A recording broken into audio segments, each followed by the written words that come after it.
afternoon, everyone. Welcome to another installment of Chez Lanoix, where I'm going to teach you how to cook love and share that with the world. I went outside shopping today, and right in front of my building there are these beautiful trees. By the way, I live 107th Street between Amsterdam and Broadway in Manhattan, and it's a beautiful tree-lined street. And my mother, Kathleen Lanoix, Kathy, single-handedly planted every single tree on this block back in the 80s. I mean, it's really phenomenal. But every spring we get to see how these flowers just start blooming, and spring is here.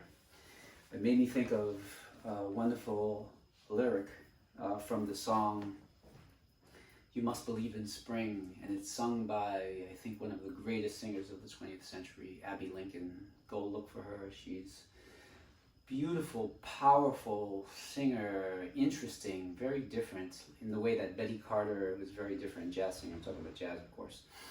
And she used to live right down the block, and whenever I would see her, I would literally bow down to her.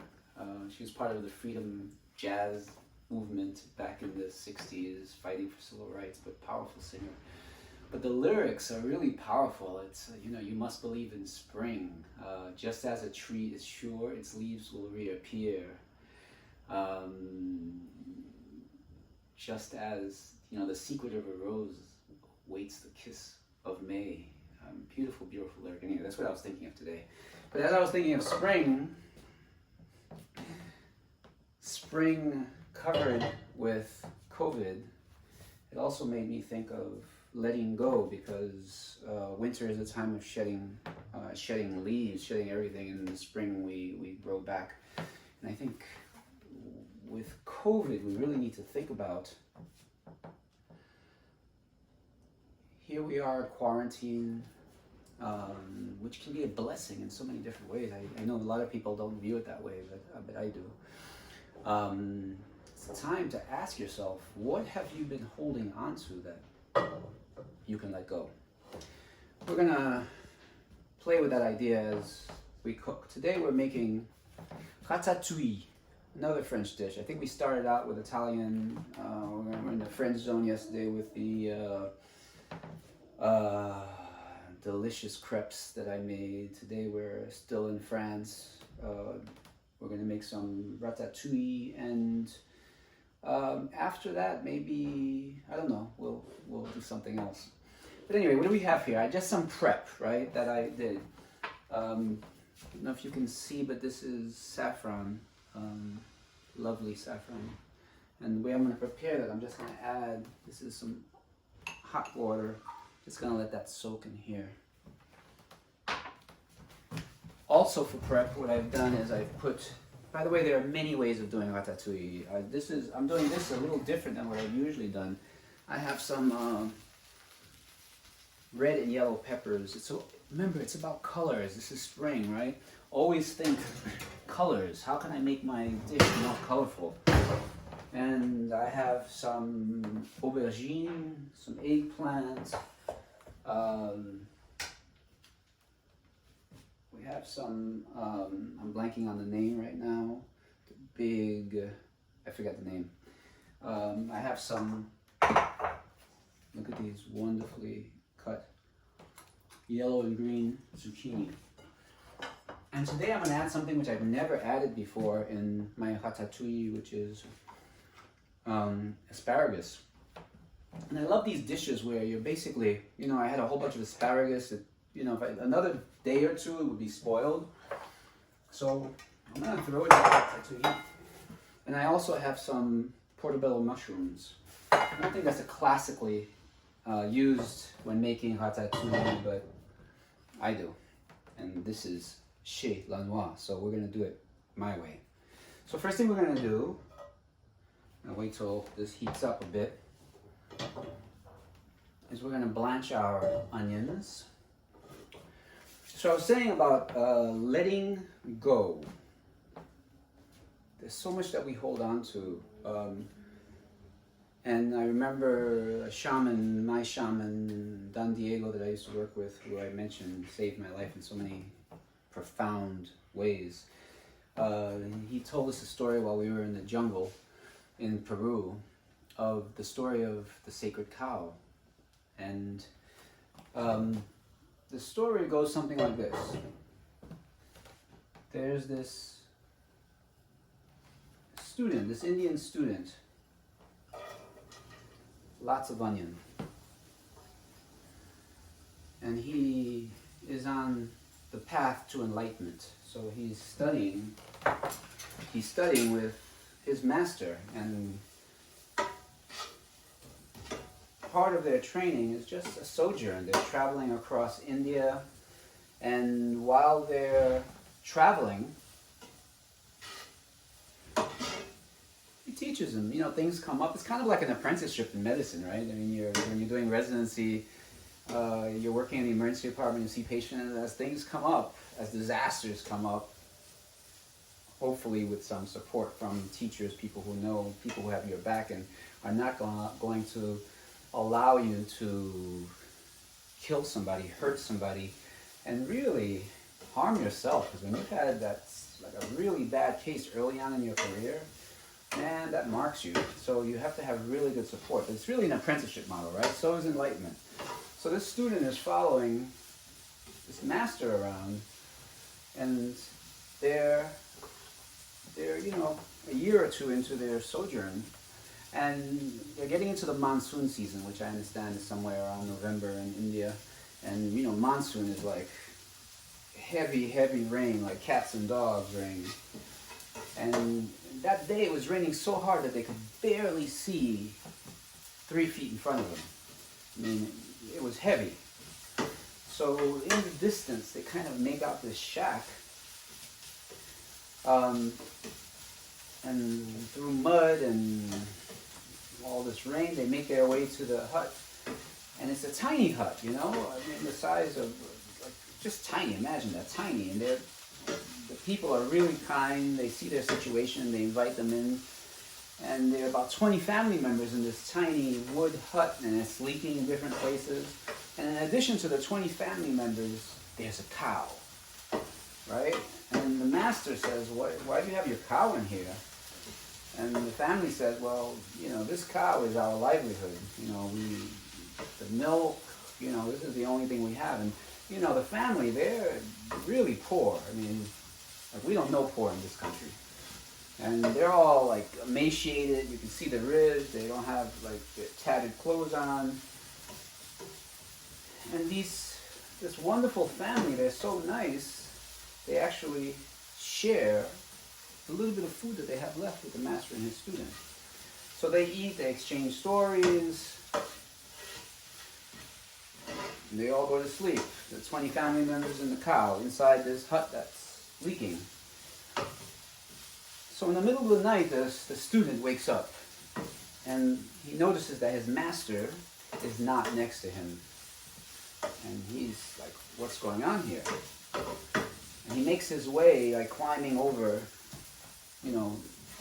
people in this crowded hut. There's no windows, there's like a little cutout, and he sticks his head out of this thing, and he sees his master dragging the cow up the hill. So he runs out, and the master's already up the hill, and just as he gets to the top of the hill, the master takes the cow and pushes the cow off this cliff to its death. Fucked up, right? You think. So the student says, "Adios mío!" Like, I can't believe you did this. This family, they were so nice to us. They gave us shelter. They gave us a little bit of food they had left. Hold that thought. I have some garlic here. So I first blanch my onions. I'm going to throw the garlic in.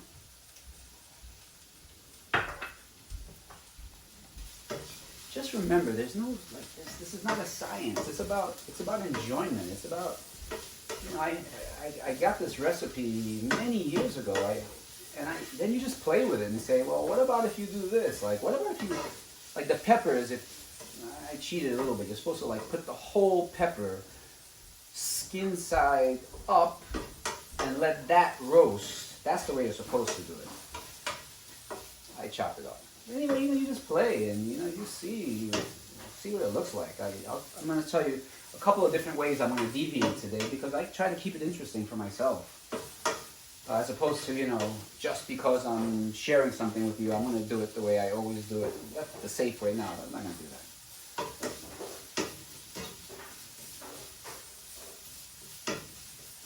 So, I was saying,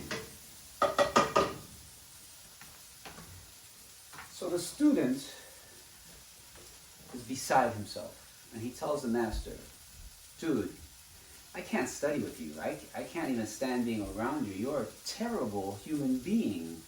You killed this cow, this poor cow, first of all, this sacred cow. You are Indian, aren't you, motherfucker? Oh, sorry. You are Indian, and you know cows are sacred in this country. And the master doesn't say anything. He just looks at him, bows, and they go their separate ways. So the student continues, because now, he's been on this course of study with this master for years now. He doesn't really know what to do. And he decides he's just going to continue on his journey. By the way, these are tomatoes, right? And what I've done, and I guess I should show you how this is done. You take the whole organic tomato, and you want to take the skin off. And the way you take the skin off is simply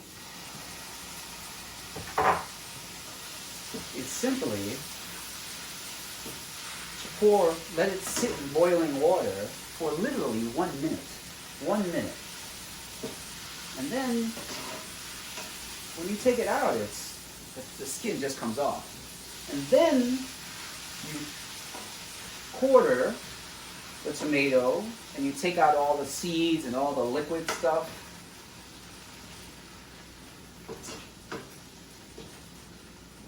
And then we're going to do this until it kind of dries.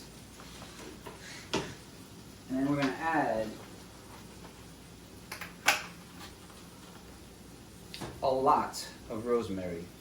One day, you're going to join me in my kitchen, and this window that I have here, I'm going to line with fresh herbs. My dear friend Frank Rodriguez, who I went to grammar school with, we're having a class Zoom reunion today. Frank organized it. I'm going to try to get all our classmates, well, it's his birthday yesterday. Happy birthday, Frank, if you're watching this.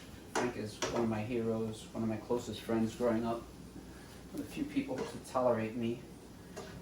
He's the one who taught me how to dance salsa to, I think it's Johnny Pacheco's Por eso yo vivo feliz, por eso vivo guaguancó.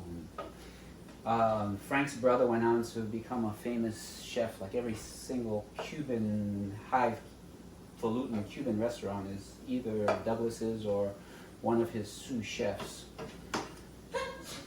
But anyway, I've digressed, haven't I?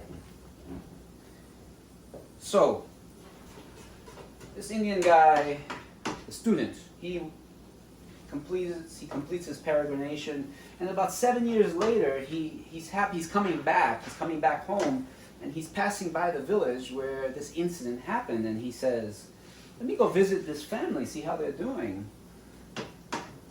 And he notices. He's a little confused because where this shack was, all of a sudden there's this mansion, cars, and then he recognizes one of them who was like emaciated like this. All of a sudden is like, put on a few pounds, is like portly. And so, hey, it's like, remember me? They're like, yeah, they hug each other, happy to see him, and it's like, what is this? It's like, I thought you guys weren't going to survive after that cow business. And the family says, we thought, we had a moment of serious doubt also. But when we didn't have the cow anymore, now I'm going to take these peppers and I'm going to pour it in here.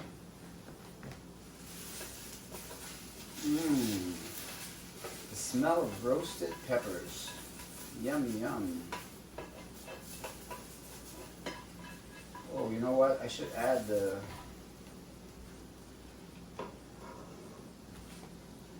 This is a little hot. Remember not to burn myself with it. I'm going to add the courgette also. Not the courgette, but...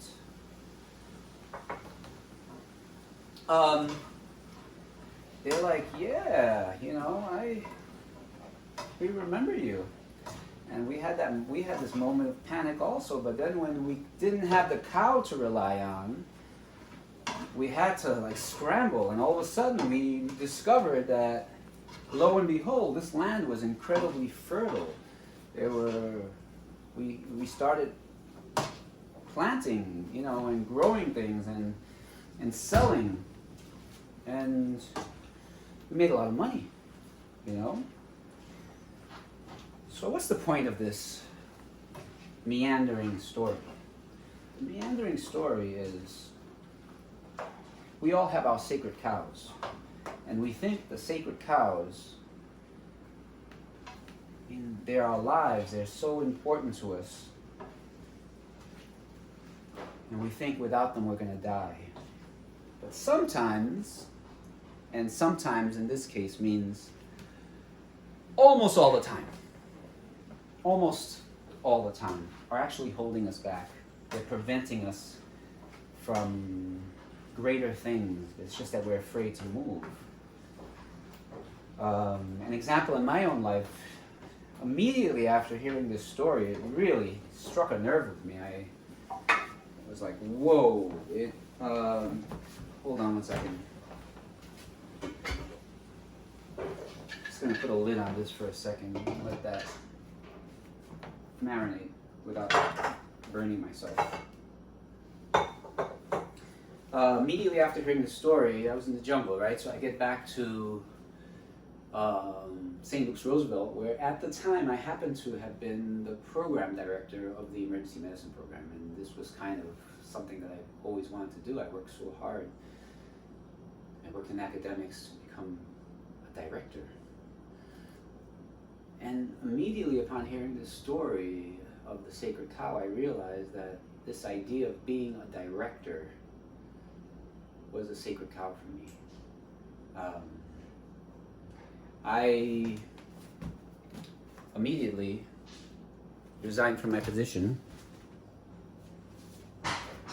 when I got back, which was a little weird. By the way, that tomato stuff that I took out, I want to add some of it here. You don't have to, but I don't think we should waste a goddamn thing when we're cooking. It's all lovely goodness. We're just going to let that stew simmer.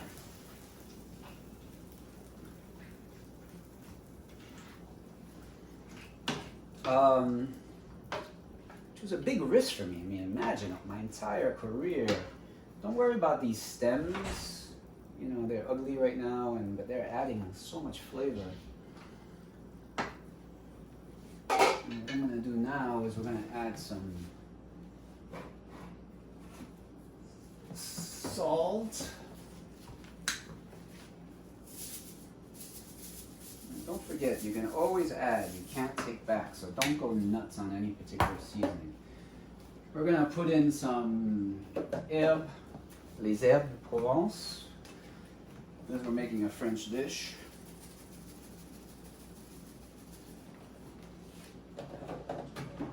And of course, some cayenne pepper. You don't have to put a lot. Man, it adds so much loveliness. So, it was a big risk for me. It was a salary cut. I did it. Didn't know where I was going. But there's a saying that says sometimes, the only road from here to there is a leap of faith. And I took that leap of faith. I did it. I was genuinely afraid, but I did it. So, in your quarantena, what sacred cows are you holding on to? What? It's not going to come. I can guarantee it's not going to immediately come to you. You need to meditate. This is where the morning pages come in. Just write and ask yourself the question, and it may come to you a week from now. It's like, what am I holding on to? Whoa. What am I holding on to that I can get rid of?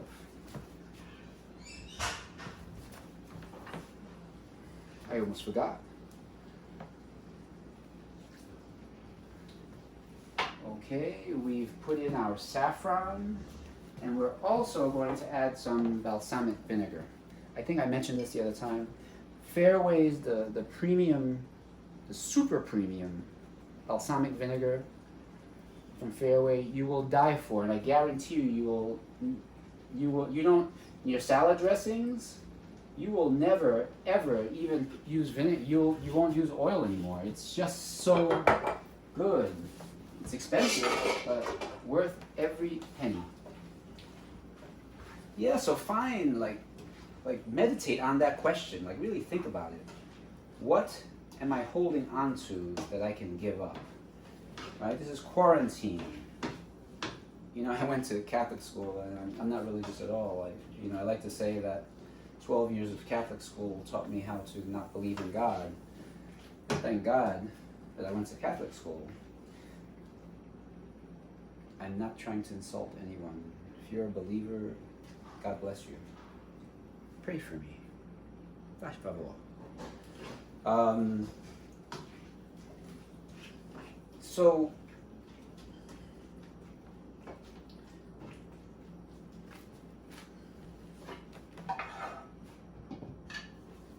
look deep in your heart. Like quarantine, right? Quarantine, 40 days. I think this is almost the end of Lent, if I remember correctly. Forgive me. But you're supposed to give up something, aren't you? How about giving up everything that you don't really need?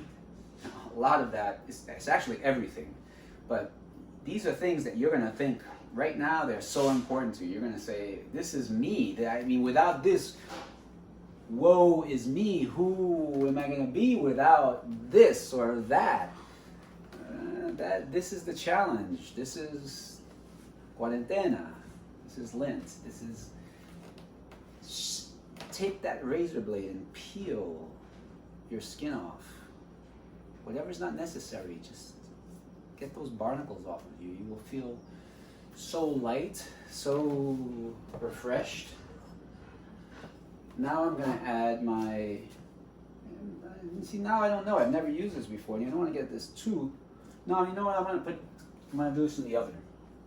But what I will add now is the eggplant.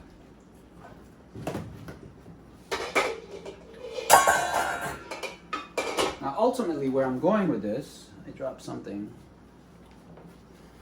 Ultimately, what we're going to do is we're going to put this goodness, this loveliness, in the oven.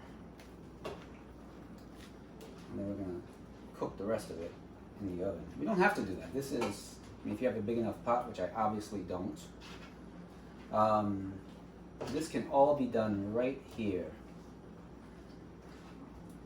But we're going to do it in the oven today. And unfortunately, Giorgio, remember Giorgio? My oven, which is 30 inches and allows for everything, this little, I think this is 2 feet. My pans don't fit in here. So I have basically one pan that's going to be able to fit in here. So we might need to do this in 2 rounds, which is okay. It's all good. It is what it is, and you gotta love what is. So, are you up for that? What do you think? If you need help with that, feel free, send me a note. I can give you some guidance on what ultimately will be hiri-kiri, because everything that you believe that is yourself is actually what has to go. And what you'll be left with is pure loveliness. then you can talk to God, because you'll find out that she's looking out of your eyes, that she's always been you. But, you know, you can't see that right now because of all the garbage that we're carrying. So what are you doing for cuarentena to keep yourself occupied? Okay, so I'm gonna put this, I'm gonna leave the lid on for a little while. And what do we have left? We have the zucchini that we're actually just going to bake, right? Inside the sauce that we're making right now. We're gonna put in our mushrooms, and we're going to put in our asparagus, which can be eaten raw. It's amazing. Okay, I'm gonna turn off the camera right now, and we're gonna let this happen. You think about letting go. There's nothing more important than letting go for now. But once you've shed enough of you, you'll discover that the next step, which is even more important, is to let go of the letting go. But that, my friend, is another story for another time.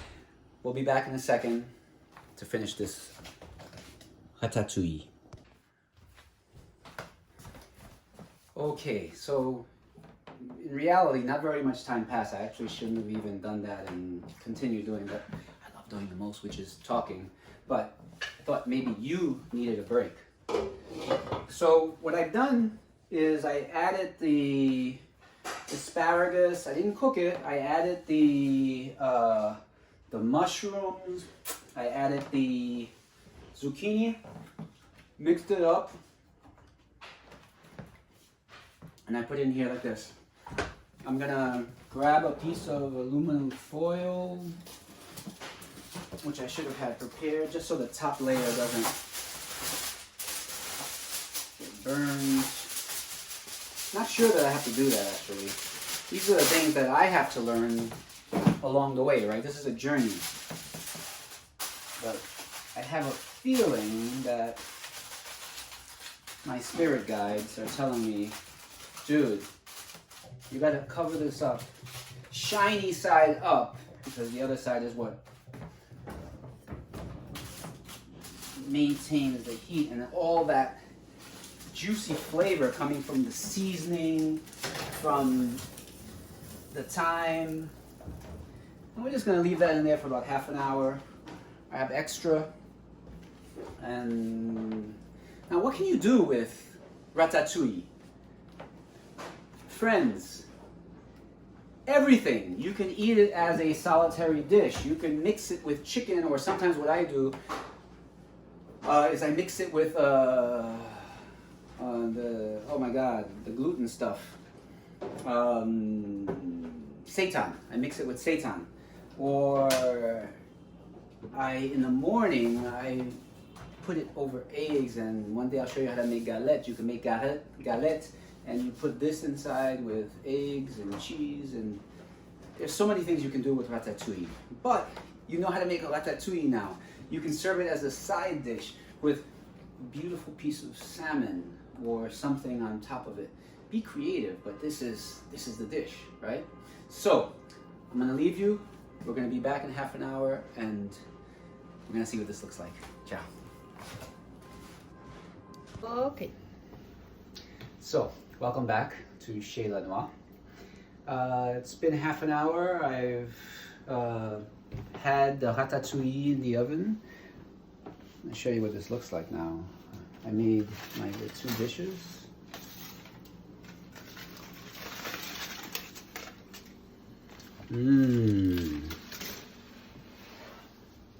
I wish you were here. This is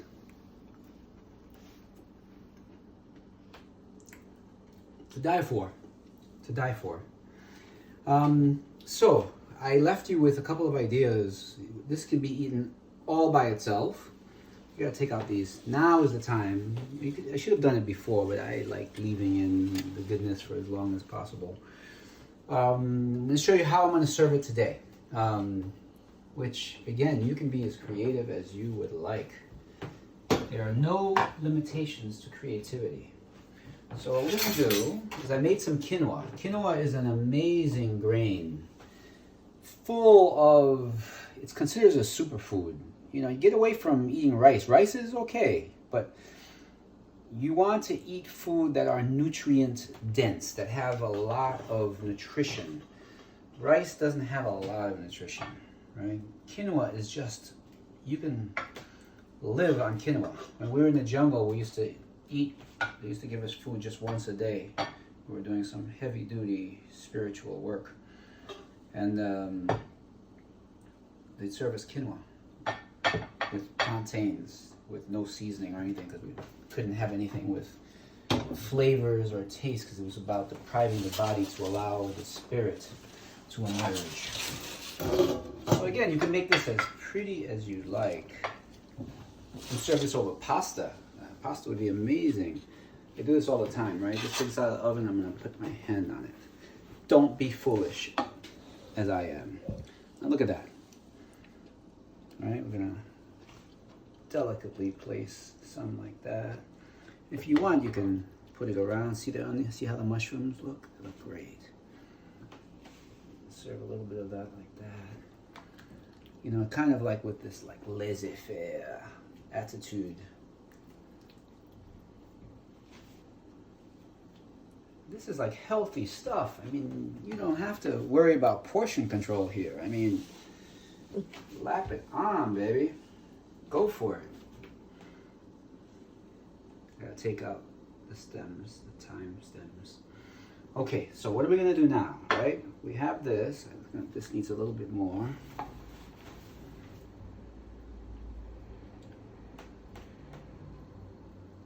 And then what we're gonna do, we don't, by the way, this is totally over the top, on the top, not necessary, but you can sprinkle. Actually, you know what you can do is sprinkle this on while it's still in the oven so that it'll melt. Right? It will melt here. It melts faster when it's in the oven. You do a little bit of that like that. And then you top that off with some Parmesan.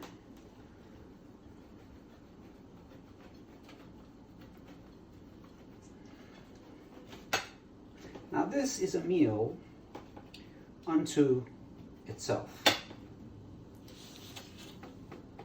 Now we were talking about letting go before, letting go of our sacred cows.